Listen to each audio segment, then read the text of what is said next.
Anohana is one of the most saddest anime in anime community.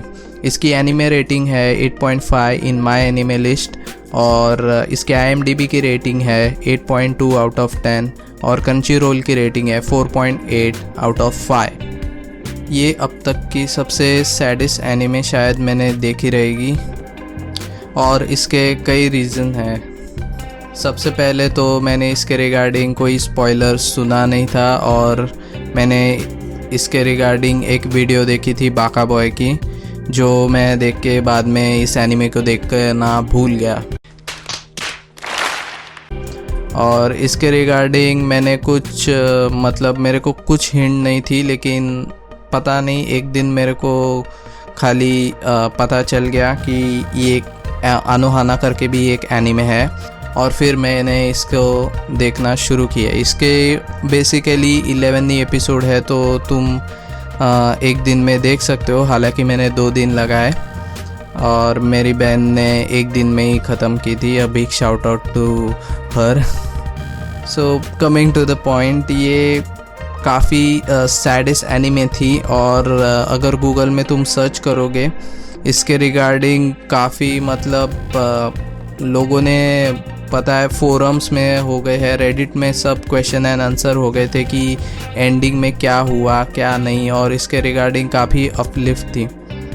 और अगर तुम मेरे से पूछो तो ये काफ़ी ऑसम एनिमे है। इसमें अगर तुम इसके जॉनर देखोगे तो मैं थोड़ा सा कंफ्यूज हूँ, क्योंकि अगर इसके जॉनर देखा जाए तो कमिंग ऑफ एज स्टोरी, जिसका मुझे फ्रैंकली स्पीकिंग बिल्कुल भी मतलब पता नहीं है।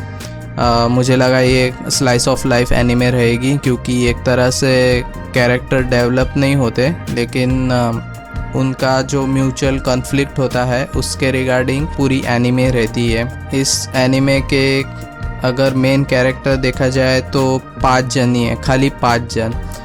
जो मेन कैरेक्टर है जिसके रिगार्डिंग पूरी एनिमे रिवॉल्व होती है वो है मेनमा और जिनटान। और भी कैरेक्टर्स रहते हैं जिनका नाम है आनको, युकियुत्सु और पोपो सुरुमी।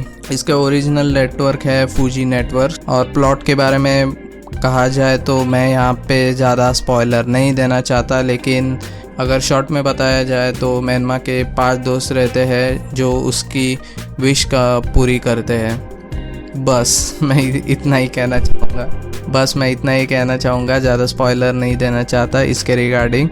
तुम खुद ही जाके इस एनिमे को एक्सपीरियंस कर सकते हो। ज़्यादा 11 ही एपिसोड है। मुझे इस एनिमे की ख़ास बात ये लगी कि ये एक्चुअली काफ़ी सैड एनिमे थी। अगर तुम पूरे फोकस में और शांत पूरा रूम बंद करके देखोगे तो काफ़ी मतलब सैड एनिमे थी।